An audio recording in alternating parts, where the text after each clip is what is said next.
ప్రతి బాటిల్ అమ్ముడు పోయిన తర్వాత కన్జ్యూమర్ తీసుకున్న తర్వాతే పేమెంట్ వెనక్కి వచ్చి డిస్టిలరీకి పోయారు. సిస్టమ్ పెట్టారు. ఎక్కడైనా ప్రైవేట్ చేతిలో ఉంటే స్కామ్ జరగడానికి అవకాశం ఉంటుందా? గవర్నమెంట్ చేతిలో ఉంటే స్కామ్ జరగడానికి అవకాశం ఉంటుంది.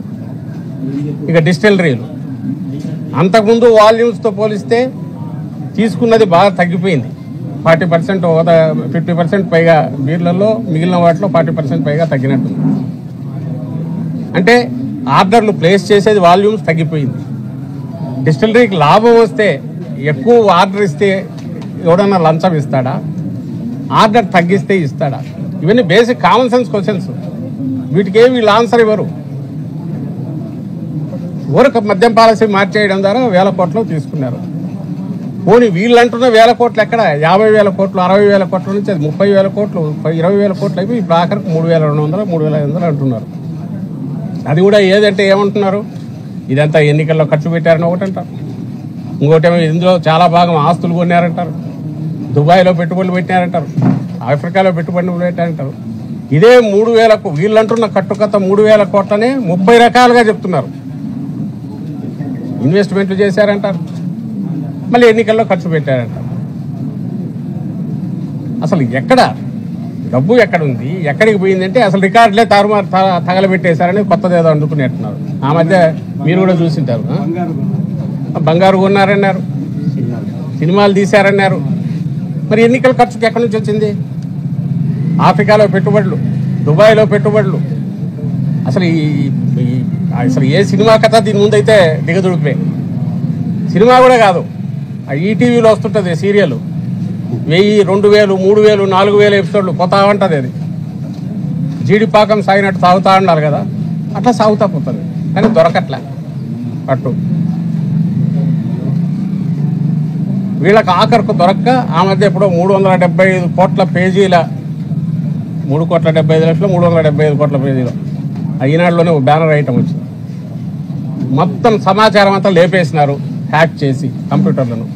దీనికి ఇంటర్నేషనల్ కన్సల్టెంట్లను వాడుకున్నారు. ఇంకొక కథ పెద్దది.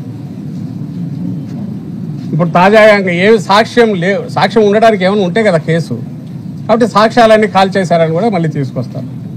సాక్ష్యాలు దొరకలేదు కాబట్టి కష్టం అవుతుందని వీళ్ళే అంటారు. అయినప్పటికీ ఆధారం చిన్నది దొరికిందని ఇంకేదో పట్టాలని చూస్తున్నాం అంటున్నారు.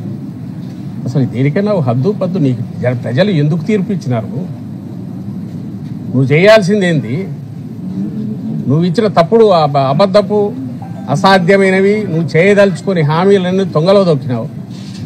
ఇంకో పక్క రాష్ట్రానికి గాలికి వదిలేసినావు. శాంతి భద్రతలు అసలు ఎక్కడికి వినాయితే లాండ్ ఆర్డర్ అనేది లేదు. నీకు ఎంటైర్ పోలీస్ ఫోర్స్లో నీ మాట వినేవాళ్ళను వినని వాళ్ళందరినీ వీఆర్లో పంపేసావు. రకరకాల హింసిస్తున్నావు, వేధిస్తున్నావు. దారిలోకి వచ్చిన వాళ్ళందరినీ వాడుకొని దారిలోకి భయంతో అయినా తెచ్చుకొని భయపెట్టైనా అందులో కొంతమందితో ఒకటి సిట్ అని ఫామ్ చేసి న్యాయ ప్రక్రియలో ఉండే బేసిక్ వీటిని యూజ్ చేసుకొని.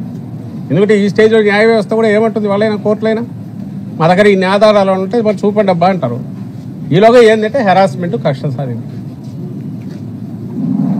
ఇప్పటికి 60-70 రోజులు, అసలు 90 రోజులు అయిపోయింది. ఇప్పుడు ఛార్జ్ షీట్ వేశారు. ఏంటంటే ఇంకా ఏం దొరకలేదు, చూస్తున్నాం, మళ్ళీ వేస్తామంటున్నారు. ఈలోగా జగన్మోహన్ రెడ్డి గారి దగ్గరికి పోతున్నాం, ఇంకోరు దగ్గరికి పోతున్నాం. బిగ్ బాస్ ఎవరు? ఈ క్వశ్చన్లు కేవలం ప్రజల నుంచి వచ్చే క్వశ్చన్లు తప్పించుకోవడానికి. రెండో వైపు తాను జైలుకి వెళ్ళాడు కదా, ఈరోజు అందరినీ జైలుకి ఎట్లా పంపాలని చంద్రబాబు నాయుడు. తాను ఎందుకు వెళ్ళాడు? ఆధారాలు ఉన్నాయి కాబట్టి ఆ రోజు వెళ్ళాడు. ఆ రోజు ఆయన స్కిల్ డెవలప్మెంట్ స్కామ్లో మీ అందరికీ తెలుసు, ఖచ్చితమైన ఆధారాలతో మనీ ట్రైల్ ఉంది. క్యాబినెట్ అప్రూవల్ ఇచ్చింది ఒకదానికి ఇస్తే నువ్వు దాన్ని ఓవర్ రైడ్ చేసి కార్పొరేషన్ ద్వారా నీ మనిషిని తెచ్చాడు పెట్టుకుని ఒక వ్యక్తిని అక్కడి నుంచి నేరుగా అగ్రిమెంట్ చేసేసుకొని క్యాష్ డబ్బు వెళ్ళింది ప్రభుత్వం నుంచి. అందులో చంద్రబాబు సంతకాలు ఉన్నాయి, ఆయన క్లియరెన్స్ ఉంది, ఆయన ఒత్తిడి ఉంది అని కూడా ఆధారాలు ఉన్నాయి. అవి వెళ్ళి షెల్ కంపెనీలోకి వెళ్ళి అక్కడి నుంచి క్యాష్ అయ్యి బయటికి ఎక్కడికో వెళ్ళిపోయింది. ఆ 300 కోట్లు అనేది మా ప్రభుత్వం పట్టుకోలే, జగన్మోహన్ రెడ్డి గారి ప్రభుత్వం సెంట్రల్ ఏజెన్సీ పట్టుకుంది. ఆ రికార్డు కూడా తగలబెట్టారు. ఎందుకు? దొరుకుతామని గవర్నమెంట్ నుంచి మారేటప్పుడు. అయితే ఫైనాన్స్లో ఉన్న షాడో ఫైల్స్ ద్వారా ఆధారాలన్నీ దొరికాయి. పూర్తి పక్కా ఆధారాలతో ఆ రోజు చంద్రబాబు నాయుడుని అరెస్ట్ చేశారు. ఇక్కడ ఒక ఆధారం చూపండి. ఒక్క ఆధారం, ఇదిగో ఇక్కడి నుంచి ఇటు పోయి ఎండ్ బెనిఫిషియరీ, వీడు బెనిఫిట్ అయ్యాడు, ఇందులో నుంచి ఇంత ఇచ్చాడు, దీని ఇదిగో ఇక్కడికి పంపించాడు, ఇక్కడికి చేరింది, ఏది లేదు ఇంతవరకు లేదని వాళ్ళే ఒప్పుకుంటున్నారు. సో ఖచ్చితంగా ఇదేంటంటే కక్ష సాధింపు, హెరాస్మెంట్, వీళ్ళందరూ ఉసురు ఆయనకు, చంద్రబాబు నాయుడుకు, ఆయన కుటుంబానికి మొత్తంగా తగులుతుంది, అందులో డౌట్ లేదు. ఆయనలాగా ఇక్కడ ఎవరు అరెస్ట్, ఇది అక్రమ అరెస్టు, ఇందులో వీళ్ళు తప్పు చేసింటే గిల్టీగా ఫీల్ కావాల్సి వచ్చేది. ఆయన చేస్తున్న తప్పు చంద్రబాబు నాయుడు, ఆయన చేస్తున్న తప్పు, అందుకోసమే ఇక్కడ ఎవ్వరు కూడా ఏమాత్రం గిల్టీగా ఫీల్ కావాల్సిన అవసరం లేదు, కావడం కూడా లేదు. నువ్వు కక్ష సాధింపుతో చేస్తున్నావు, ఎస్ వీఆర్ ప్రిపేర్డ్ అనే పోతున్నావు. బట్ నీకు అధికారం ఇచ్చింది ఒకందుకైతే ప్రజలు, నువ్వు చేస్తున్న నీ అధికార దుర్వినియోగంతో నువ్వు చేస్తున్న ఈ కక్ష సాధింపు అనేది దీని ఉసురు అయితే ఖచ్చితంగా కొట్టుకుంటుంది. లేని కేసు ఎవరైనా మర్డర్ చేస్తే దాన్ని పట్టుకొని నువ్వు ఇన్వెస్టిగేషన్ సాల్వ్ చేసి వాళ్ళు జైలుకి పంపితే అర్థం ఉంటుంది. ఎవడైనా స్కామ్ చేస్తే దాన్ని పట్టుకొని నువ్వు ప్రూవ్ చేసి పంపిస్తే నీకు ప్రశాంతంగా నిద్ర పడుతుంది. నువ్వు తప్పు చేసిన వాడిని పట్టుకున్నానన్నందుకు తప్పు చేసిన వాడికి గిల్టీగా ఉంటుంది. నువ్వు అన్యాయంగా నువ్వు ప్రజల దృష్టి నుంచి తప్పించుకోవడానికి జగన్మోహన్ రెడ్డి నన్ను జైలుకు పంపాడు కాబట్టి ఆయన కానీ ఆయనతో ఉన్న వాళ్ళని కానీ పంపించి కక్ష తీర్చుకోవాలని ఇటువైపు ఒక దెబ్బకు 2 పీటలని అనుకుంటాడు. 2 కాదు, ఆ దెబ్బ వచ్చేసి ఆ తూట నీకే తగులుతుంది, నీకు తగులుతుంది, నీ పార్టీ వాళ్ళకు తగులుతుంది, నీ కుటుంబానికి తగులుతుంది. ఇది ఆయన గ్రహించాలనేది మా విజ్ఞప్తి. ఇంతకుమించి ఆయన సాధించగలిగింది ఏమీ ఉండదు. ఒక 50 రోజులు 60 రోజులు ఉంటారు, వేలు మీద రాక తప్పదు. ఆఖరికి జరగబోయేది చెప్తున్నా కదా, సాక్ష్యాలన్నీ తగలబెట్టేశారు, ఏమీ లేవు, దొరకలే, అందువల్ల ఏం చేయలేకపోతున్నాం. ఉంటే పట్టుకునేవాళ్ళం, లేని మేమేం పట్టుకుంటామని. నువ్వు నేల గ్రౌండెడ్ కాదు, పునాది లేదు, పునాది లేని దాని మీద గాలిలో కట్టిన దీంట్లో ఏముండవు, దొరకవు ఆధారాలు. అందుకే ఈరోజు అరెస్ట్ చేసి ఇదైనా వాళ్ళు ఇన్నాళ్ళు తీసిన రాగం ఏమంటారు, రాగం తీసి ఇంత తీసినారు, ఆఖరికి ఏముందంటే పాట ఏం రాదు, ఇక్కడికే అయిపోయింది. మూలుగుతున్నారు ఈరోజు, హై పిచ్లో రాగం అందుకున్నారు, ఈరోజు మూలుగుతారు. పార్టీ లోక్సభ పక్ష నాయకుడు, మా పార్టీ లోక్సభ పక్ష నాయకుడు సీనియర్ ఎంపీని అరెస్ట్ చేసినప్పుడు నిజానికి అదేదో పెద్ద ఇదే ఉండాలి. ఎందుకు లేదంటే ఏమైనా సరుకుంటాయి కదా వాళ్ళ అలిగేషన్స్లో. ఇంకా దాన్ని తిప్పి నెక్స్ట్ ఆయన దగ్గరికి, మా పార్టీ అధ్యక్షుడి దగ్గరికి ఎప్పుడు పోతాడో, నోటుకు వచ్చిన అబద్ధాల కూతులన్నీ రాసుకుంటారు. జనం కూడా విసిగిపోయారు వాటితో, గ్రహించకపోతే వాళ్ళ కర్మ.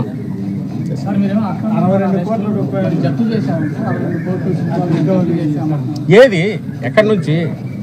ఒకటేమో ఎవరో క్లెయిమ్ చేసినది, అది చెవిరెడ్డి భాస్కర్ రెడ్డి ద్వారా వచ్చిన అమౌంట్ అని 8 కోట్ల చిల్లర చూపించాలని ప్రయత్నం చేస్తున్నారు. అతను ఎవరో బిజినెస్ మ్యాన్ నాదని చెప్పి ఆల్రెడీ క్లెయిమ్ చేశాడు. ఈ గవర్నమెంట్ రావడానికి ముందే అప్పుడే కోర్టు కూడా పోయినారు. ఇదేమి ఇప్పుడు వచ్చి ఏదో కేసు పెడుతున్నారని పోయింది కాదు. పట్టుబడినప్పుడే 2-3 అవర్స్లోనే ఆ పెద్ద మనిషి ఎవరో తను అది నా అమౌంట్, ఇది ఎవరికి సంబంధం లేదని చెప్పి ఆ రోజే కోర్టులో వేశారు, హెరాస్మెంట్ చేస్తున్నారని. నువ్వు వచ్చి ఇది కాదు, ఇది దీనిదంటే ఎట్ట కుదురుతుంది? దానికి ఏమన్నా ఇది ఉండాలి కదా. ఎవరు అనకపోతే ఇదిగో ఈ డబ్బు దొరికిందబ్బా, ఇదిగో దీనికి ఆధారాలు అనడానికి ఉంది. క్లెయిమ్ చేసేవాడు ఉన్నాడు, ఇప్పుడు చేయట్లా. ఇప్పుడు చేస్తే ఏదో తప్పు కప్పుచ్చుకోవడానికి చేశాడు అనుకోవచ్చు, అప్పుడే చేశాడు, అది కోర్టులో నడుస్తుంది, కోర్టు దానికి ప్రొటెక్షన్ ఇచ్చింది. ఇంకా మిగిలిన వాళ్ళకి సంబంధించి అటాచ్మెంట్ చేతిలో పవర్ ఉంది కదా అని ఎవరికి సంబంధం మెయిన్ అసలు నాకు అర్థం కావటం. నువ్వు ఎన్నికల్లో డబ్బు ఖర్చు పెట్టావన్నాక ఇంకా నువ్వు ఆస్తులు అటాచ్ చేయడం ఏంది? ఎవరిది చేస్తున్నావు? ఏ రకంగా గవర్నమెంట్కు సంబంధం అది? ఒక కార్పొరేషన్కి సంబంధించి డీల్ చేసిన దాంట్లో గవర్నమెంట్ ఎక్కడ ఎంటర్ అవుతుంది? పాలసీ ఫ్రేమింగ్లో ఎంటర్ అవుతుంది. పాలసీ చేంజ్ చేస్తే ఎంటర్ అవుతుంది. ఇక్కడ జరిగిన మేజర్ పాలసీ చేంజ్ మా stated policy, YSR Congress party విధానానికి అనుగుణంగా చేసిన పాలసీ. అది ఊరికి రాగానే క్యాజువల్గా చేసింది కాదు. దానికి పొలిటికల్ జనం నుంచి కూడా యాక్సెప్టెన్స్ ఉంది. నువ్వు దాన్ని తీసుకొని మోకాలకు బట్టలకు 3 చేసి ఇంకో దానికి ఏదో లింక్ చేస్తే ఎట్లా? నువ్వు మిగిలిన దానికి గవర్నమెంట్కి ఏం సంబంధం? ఒకవేళ ఎక్కడైనా ఏదైనా జరిగితే గవర్నమెంట్కి ఏం సంబంధం ఉంది? నువ్వు ఏ రకంగా ప్రూవ్ చేస్తావు అక్కడ?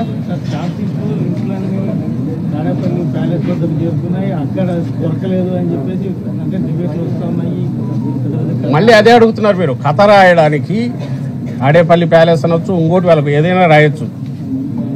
దాని మీద వాటి కాల్ ఈ కథను 2 రోజులు 3 రోజులు 10 మంది చేత అదే చెప్పించి తనకున్న ఈ ఎల్లో మీడియా కానీ లేదా ఆయన తయారు చేసుకుని ఫ్యాక్టరీలాగా ఫేక్ ఫ్యాక్టరీలు తయారు చేసుకుని యూట్యూబ్ ఛానల్స్ ద్వారా కానీ, లేదా యూట్యూబ్ ఛానల్స్ అంటే దిగదారి వ్యవహరిస్తున్న టీవీ ఛానళ్ళు కానీ, వాటి ద్వారా మీద ఒకే అబద్ధం 100 సార్లు చెప్పించినంత మాత్రం అది నిజం కాదు.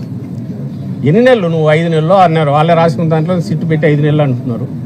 అంతకుముందు వచ్చినప్పటి నుంచో ఆగస్టులోనో ఎప్పుడో మొదలు పెట్టారు ఈ కేసు. ఇదని ఇప్పటి వరకు ఒకటంటే ఒక ఆధారం. నువ్వేమిది అటాచ్ చేయడం మీది కూడా చేయొచ్చు. రేపు మీరు ఇక్కడ మీరు నేను కూర్చొని మాట్లాడుకుంటాను, పోయిన తర్వాత కన్సైగా చేసినా నేను వచ్చినా మీ అకౌంట్లో డబ్బు పడింది, ఎక్కడి నుంచి అంటే అక్కడి నుంచి పడింది, అది నాదే అని చెప్పొచ్చు. ప్రూవ్ అయ్యేది ట్రయల్లో వచ్చి చేయాల్సింది కదా, అప్పుడు చూసుకుందాం. ఈలోగా అయిపోయి హెరాస్మెంట్ అయిపోతుంది, వచ్చి జైల్లో వేయచ్చు. జైల్లో వేసేటప్పుడు కోర్టు అడిగితే ఎందుకయ్యా అంటే, సార్ ఇంత ఆధారం ఉంది సార్ అంటే, సరే ఇప్పుడు ఏం చేయలేములే ఈ స్టేజ్లో పంపండి అని వాళ్ళు పంపచ్చు. That doesn't mean anything. ఇప్పటికి కూడా చెప్తున్నాం, ఇదిగో ఈ ఆధారం ఈ క్లించింగ్ ఎవిడెన్స్ అని ఒక్కటి కూడా ఎందుకని లేకపోతున్నారు. ఆధారాలు దొరకట్లేదని వాళ్ళే అంటున్నారు. అది గమనించండి. ఆధారాలు దొరకట్లేదు ఎందుకంటే మాయం చేసినారు అంటున్నారు. నువ్వు అట్లంటే ఏ కేసు నువ్వు కావాల్సిన వాళ్ళు జైల్లో పెట్టేసుకొని ఆ తర్వాత ఆధారాలు దొరకని మేమేం చేస్తాం సార్ అనొచ్చు. వీళ్ళకి ఇంత అడ్డగోలుగా ఈ కేసు నడిపినందుకు వీళ్ళందరినీ ప్రాసిక్యూట్ చేయాలి. అది కూడా వదలం. రేపు వచ్చిన తర్వాత ఈ కేసు ఒక దశ తేలిన తర్వాత ఇల్లీగల్ అరెస్ట్ వీటన్నిటి మీద ఖచ్చితంగా వీళ్ళు approach court of law and appropriate దీనికైతే ట్రై చేస్తాం. అంటే టీడీపీ నేతల ఆరోపణలు ఒకవైపు పక్కన పెడితే విజయసాయి రెడ్డి గారు సీడీ ఇచ్చిన సందర్భంగా అప్పటికి ప్రెసిడెంట్ రాజకేశ్ రెడ్డి ఎవరో కూడా తెలియదు, ఆయనే స్వయంగా మీడియా ముందు చెప్పారు. లిక్కర్కు సంబంధించినటువంటి కర్త కర్మక్రియ రాజకేశ్ రెడ్డి అని ఆయన అప్పుడు చెప్పారు, స్టార్టింగ్లో చెప్పారు. దానికి సంబంధించి ఆయన ఏం చెప్తే ఆయన అడగాల. ఇప్పుడు ఒకటి, ఈ పార్టీ నుంచి ఆయన బయటకు వెళ్ళిపోయారు, లేరు, ఈ పార్టీలో లేరు. బయటికి వెళ్ళిపోయిన తర్వాత ఏ రకంగా మాట్లాడుతున్నారు ఆయన ఎక్స్ప్లెనేషన్ ఇవ్వాలా. నువ్వు ఇన్వెస్టిగేషన్ ఏజెన్సీగా నువ్వు చేయాల్సింది ఏంది? లేదా ఈ గవర్నమెంట్ కక్ష కట్టి వ్యవహరిస్తుంది మేము అంటున్నాం, ఇది ఒక కక్ష కాదబ్బాయి, ఇది కనపడుతుంది మీది అని చెప్పినా వాళ్ళు రావాలి ముందుకు. అదెందుకు రాలేకపోతున్నారు? ఎందుకు రావట్లేకపోతున్నారు? అంతకు మించి వేరే ఇది ఎక్కర్లేదు కదా. అవర్ నీ చేతిలో ఉంది, నువ్వే కేసు పెట్టావు. ఇప్పుడు ఈరోజు ఈయనతో 12 మంది అంటే అరెస్ట్, ఇంకా ఎంతమందిని చేస్తారో తెలియదు. మీరు ఇంత ఇదిగా కనపడుతున్నప్పుడు ఇదిగో ఆధారం అని చెప్పచ్చు కదా. నీ మీడియా ద్వారా నువ్వు చేసేది పబ్లిక్ని అడ్రస్ చేస్తున్నావు, ఓ నెరేటివ్ బిల్డ్ చేస్తున్నావు. కేసు ఎలా ఉండేది లేదు, చచ్చేది లేదు. ఈలోగా ఒక నెరేటివ్ బిల్డ్ చేసి జనం మీద వదిలేస్తున్నావు.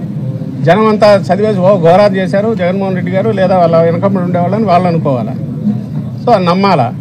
నువ్వు నమ్మాలనుకున్నప్పుడు ఇది ఆధారం అని చూపించు.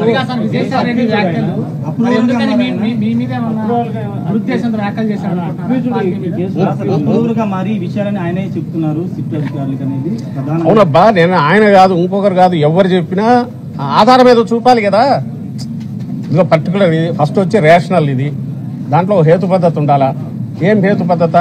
ఎవడన్నా 100 రూపాయలు బెనిఫిట్ అయితే ఇస్తావా, నష్టపోతే ఇస్తావా? చంద్రబాబు హయాంలో బెనిఫిట్ అయ్యారు. చంద్రబాబు హయాంలోనే అంతకుముందు డిస్టిలరీ ఇది పెంచారు. చంద్రబాబు హయాంలోనే మన లైసెన్స్ ఇది క్వాంటిటీస్ పెంచారు. చంద్రబాబు హయాంలోనే కొత్త బ్రాండ్లు అలౌ చేశారు. చంద్రబాబు హయాంలో కొద్ది మందికి మాత్రం ఫేవర్ చేశారు. చంద్రబాబు హయాంలో మద్యం ఏరులు అయిపోయింది, మీకు తెలుసు నాకు తెలుసు. ఈ రోజు అంతకు 2 ఇంతలు పారుతుంది. ఆ రోజు బెల్ట్ షాపుల ద్వారా ఆ రోజు పారింది. నీ ఫ్యాక్టరీ పెట్టుకుంటే నీ దానికి ఆర్డర్ ఎక్కువ వస్తే, నువ్వు ఎక్కువ ప్రొడ్యూస్ చేసి ఇస్తే నీకు కాస్ట్ తగ్గుతుంది, ప్రాఫిట్ పెరుగుతుంది. కాబట్టి నువ్వు ఇస్తావు, ఇవ్వడానికి అవకాశం ఉంటుంది, ఇస్తావని కూడా నేను ఛాన్స్ ఉంటుంది. జగన్మోహన్ రెడ్డి గారి హయాంలో తగ్గింది క్వాంటిటీ. జగన్మోహన్ రెడ్డి గారి హయాంలో గవర్నమెంట్కు రావాల్సింది ప్రతి పైసా వచ్చింది. జగన్మోహన్ రెడ్డి గారి హయాంలో ప్రభుత్వ దుకాణాలు అయినందువల్ల కింద బాటిల్ అమ్ముడు పోతేనే ఇమ్మీడియట్ రికార్డ్ అయ్యి ఆ తర్వాతే డిస్టిలరీకి అమౌంట్ పోయింది, స్టేట్ ఎక్స్చెకర్కు రావాల్సి వచ్చింది. దానివల్లే ఆదాయం పెరిగింది విపరీతంగా. నువ్వు లాజికల్గా ఆలోచిస్తే ఇక్కడ అవకాశం ఉంటుంది, ఇక్కడ ఉంటుంది. ఫస్ట్ థింగ్ అక్యూజ్డ్ అది అక్యూజేషన్ తప్పు కాబట్టి అక్యూజ్డ్ అనగలుగుతున్నాడు ధీమాగా. ఇంత గట్టిగా ఎందుకు వాయిస్ రైజ్ చేయగలుగుతున్నాము? ఎవరినన్నాడు ఆయన? ఏం మాట్లాడాడు? ఎవరు ఆయన? ఆయన ఎందుకు, అదే నేను అంటున్నా కదా, ఆయన ఎందుకన్నాడు అనేది, ఆయన ఈ పార్టీలోంచి బయటికి వెళ్ళినాక ఎందుకు అట్లా అన్నాడు అనేది ఆయన చెప్పాలి, ఎక్స్ప్లెనేషన్ ఇస్తే. ఆయన ఒక ఇండివిజువల్, ఇప్పుడు పార్టీలో లేడు, బయటికి వెళ్ళాడు. నేను అనేది ఆయన ఏదన్నా, నేను ఈరోజు మాట్లాడింది ఏదన్నా, మా నాయకులు ఎవరు ఏదన్నా, లేదా ఇప్పుడు డిఫెండ్ చేసుకోవడానికి మేము అక్కడ లోపల ఏం ఆర్గ్యూ చేసినా, అల్టిమేట్ ఇదైతే ఆధారం ఉందా లేదా అనేది. ఇప్పుడు వాళ్ళైనా పబ్లిక్ని ఇంప్రెస్ చేయడానికి ఎందుకు అంతగా రాస్తున్నారు? ఏదో కొంపలంటూ పోయి ఘోరాలు జరిగినాయని కదా. ఆధార పెట్టాలి. మేమైతే చెప్తున్నాం మా ఈ దీంట్లో ఎక్కడ స్కామ్ చెప్పండి అని అడుగుతున్నాం. అలాగే చంద్రబాబు దాని మీద మేము వేసిన సిట్ ఆ రోజు వేసాము, అది స్కామ్, రియల్ స్కామ్ అని ఎందుకు అంటున్నామో అది చెప్పాము. ఈరోజు అది క్లోజ్ చేయిస్తున్నారు కేసు. ఎందుకు ధైర్యం ఉంటే దీన్ని కలిపి చేయొచ్చుగా, రెండు కలిపి ఎంక్వైరీ చేయొచ్చుగా, థర్డ్ పార్టీ సెంట్రల్ ఏజెన్సీకి ఇచ్చి చేయించవచ్చుగా, దాని మీద నేను రెడీ అనొచ్చుగా. అప్పుడెప్పుడో మన రాజశేఖర రెడ్డి గారు అప్పుడు పరిటాల రవి దీనికి సంబంధించి ఏదో వస్తే నేను రెడీ అని అన్నాడు ఆయన. ఇంకొక అలిగేషన్ వస్తే సిబిఐ దానికి నేను రెడీ అన్నాడు. ఈయన తన అధికారంలోకి వచ్చి ఏం చేస్తున్నాడు అంటే తన కేసు క్లోజ్ చేయించుకుంటున్నాడు. తన కేసులన్నీ మొత్తం మార్చేసి ఏమీ లేదు ఇందులోని రిపోర్ట్ సబ్మిట్ చేయించుకుని బయటపడాలని చూస్తున్నాడు. తప్పకుండా పోతాం, తేలినప్పుడు తప్పకుండా పోతాం. మేమంటే క్లోజ్ చేస్తే ఖచ్చితంగా పోతాం, పోకుండా ఎందుకుంటాం. సార్ లిక్కర్ స్కామ్ మీద ఇప్పటివరకు మాట్లాడలేదు. ఇప్పుడు పూర్తి స్థాయిలో విచారణ పూర్తయింది కాబట్టి ఎంపీలు దేశ స్థాయిలో జాతీయ స్థాయిలో ఈ అంశాన్ని ప్రస్తావించాలి. ఏపీలో లిక్కర్ స్కామ్ అన్న చంద్రబాబు ఎంపీలకి చెప్పారు. ఆయన ఒక కథ దాన్ని వెళ్ళి ఇదేమన్నా చేసేడానికి ఏదైనా చెప్తూనే ఉంటాడు, రాయడానికి వాళ్ళు ఉన్నారు. ఈయన చెప్పకపోయినా ఆయన చెప్పాడని వీళ్ళు రాస్తారు. ఈనాడు, జ్యోతి ఇక్కడ కూడా ఉన్నట్టు పెట్టుకుంటే వీళ్ళే చేస్తారు. ఆ కథలు ఎలాగో నడుస్తూ ఉంటుంది, కథ పరంపర, అది ఆగేది కాదు, అది ఎంతకాలమైనా నడుస్తూనే ఉంటాయి. అలాగే దీనికి సంబంధించినంత వరకు ఆధారాలు ఏదైనా ఉన్నాయంటే మరి మన చంద్రబాబు నాయుడు గారు ఆయన ఇప్పుడు ఓటుకు నోటు కేసు దగ్గర నుంచి తీస్తే పెద్ద దాంట్లో ఆయన లేనిది ఎక్కడో చెప్పండి. ఆ కేసులో రేవంత్ రెడ్డి ఆయన బ్యాగ్తో సహా పట్టుపోయా, మన వాళ్ళు బ్రీఫ్డ్ మీ అని ఆయన ఛార్జ్ షీట్లో 10 సార్లు ప్రస్తావనకు వచ్చా. ఈరోజు రాసినారే ఛార్జ్ షీట్లో జగన్మోహన్ రెడ్డి గారి ప్రస్తావన, అవును నీ పెన్ను నీ పేపరు నువ్వు పెట్టుకున్నాడు, అది రాయక ఏం రాస్తాడు. అక్కడ ఆ రోజు నీ కంట్రోల్లో లేనివాడు అక్కడ వచ్చినా మరి అది బయటికి రాకుండా ఇది చేసుకున్నారు. ఆ తర్వాత పొలిటికల్ కాంప్రమైజ్ అయ్యి ఏమై చేసుకున్నారో తెలియదు అని గుడిచొప్పుడు కాకుండా ఇటు వచ్చి తప్పించుకున్నారు. అంతకని అది క్లించింగ్ ఎవిడెన్స్. బ్యాగుతో డబ్బు, మనిషి వీడియో, అతను ఆ పార్టీ నాయకుడు రేవంత్ రెడ్డి అప్పట్లో తెలుగుదేశం పార్టీ నాయకుడు. అండ్ దేర్ దానికి ఫిట్ ప్రోకో అంటే అది ఇచ్చినందుకు ఓటు వేయించుకోవడానికి ఎలక్షన్ ఉంది. And Chandrababu Naidu phone talk మన వాళ్ళు బ్రీఫ్డ్ మీద అది బయటపడింది. అది ఫోరెన్సిక్ పోయి కరెక్ట్ అని కూడా అది వచ్చింది. ఎస్, అది ఎవిడెన్స్. నువ్వు దాన్ని క్వశ్చన్ చేసి దానికి అతను ఆన్సర్ ఇవ్వాలంటే ఇక్కడ అలాంటిది ఒక్కటన్నా చూపించండి, లేదుగా. మిథున్ రెడ్డి గారికి సంబంధించిన పిఎల్ఆర్ సొంత ప్రాజెక్టుకి 15 కోట్లు మొత్తం కూడా ఆయన అకౌంట్లో తిరిగినట్టు 15 కాదు, వాళ్ళు రాసింది 5 వచ్చింది పోయింది వెనక్కని కూడా రాశారు. వచ్చింది ఏదో కాంట్రాక్ట్ కోసం, మళ్ళీ వెనక్కి వెళ్ళింది, ఇంకా అయిపోయింది, ట్రాన్సాక్షన్ అయిపోయిందిగా. ఇంకా అది ఎక్కడి నుంచి వచ్చినట్టు ఎక్కడికి పోయినట్టు. నువ్వు నాకు ఇచ్చినావు, నేను నీకు మళ్ళీ వెనక్కి ఇచ్చినాను. ఇకపోతే ఇది నేను ఎందుకు వాడినాను అనుకోవచ్చు. అవి కూడా ఒక కార్పొరేట్ దీనికి సంబంధించినవి జరిగిండొచ్చు రకరకాలు. అందరూ ఈ స్టేట్లో ఉండేవాళ్ళు, ఇక్కడ ఉండేవాళ్ళు, బిజినెస్ చేసుకునే వాళ్ళు 500 జరిగిండొచ్చు. బట్ అది కూడా వెనక్కి పోయిందంట. దాన్ని అంతకుమించి లాగలేకపోతున్నారు. అదేదో ఎలక్షన్ టైంలో 8 కోట్లు దొరికిందని దాన్ని బిగించి దీన్ని చూపాలని, ఇది ఒక 5 కోట్లు వాళ్ళ దగ్గర నుంచి వీళ్ళకి వచ్చింది చెప్పారు. ఇట్లాంటివి సంబంధం లేనివి ఇండిపెండెంట్గా జరిగిన అంశాలు ఎక్కడన్నా ఉంటే ఎక్కడ ఏది దొరికితే అది తీసుకొచ్చి బలవంతంగా దీనికి ఎట్లా గుదిగుచ్చి చేయాలనేది ట్రై చేస్తున్నారు. అదేం నిలబడట్లా, అది వాళ్ళు ఫెయిల్ అవుతున్నారు. కొద్దిసేపు క్రితం ఆంధ్రప్రదేశ్ కాంగ్రెస్ కమిటీ వ్యవహారాలు చూస్తే మాణిక్యం ఠాగూర్ దాని గురించి ఎందుకు మాట్లాడారు అసలు కాదు. ఆ పార్టీ ఇక్కడ టీడీపీ దీనికి లేకపోతే చంద్రబాబు నాయుడుకు లేదా ఎన్డీఏ టోటల్గా బీ టీమ్గా కాంగ్రెస్ పార్టీ అయిందో రాహుల్ గాంధీ ఆయన చెప్పాలి. అదే నేను అంటున్నా కదా, ఒక కాంగ్రెస్ పార్టీ అనబడే పార్టీ నాయకుడు అట్లా అంటున్నాడంటే ఆయన మరి రాహుల్ గాంధీ, సోనియా గాంధీ గారు, రాహుల్ గాంధీ గారు వాళ్ళున్న కాంగ్రెస్ పార్టీ నాయకుడైనా ఒకవేళ అయితే ఆ కాంగ్రెస్ పార్టీ అదేదో ఇండియా కూటమి ఉంది దానికి చెందినోడా, లేక ఎన్డీఏ దీని తరఫున మాట్లాడుతున్నాడా, లేదా చంద్రబాబు నాయుడు పర్సనల్గా ఏదైనా బీ టీం లాగా వాళ్ళు వ్యవహరిస్తారా? మరి అది వాళ్ళు చూస్తారో లేదు తెలియదు. ఇంగ్లీష్లోనే పెట్టిట్టున్నాడు అక్కడ నాకు తెలిసి. మరి ఆయన రాహుల్ గాంధీ దృష్టికి పోతుంది లేదు. మీరెవరైనా తీసుకుపోండి, అయ్యా మీ వాళ్ళు ఆంధ్రప్రదేశ్లో ఇది చేస్తున్నారు, ఇక్కడ కూటమి ప్రభుత్వం అని ఉందంట. మరి కూటమిలో ఎన్డీఏతో పాటు ఇండియా కూటమిలో కాంగ్రెస్ కూడా కలిసిందా? మీ వాడు అక్కడ పోయి ఇట్లా స్టేట్మెంట్ ఇస్తున్నాడని మీరు అడగాలి ఎవరు.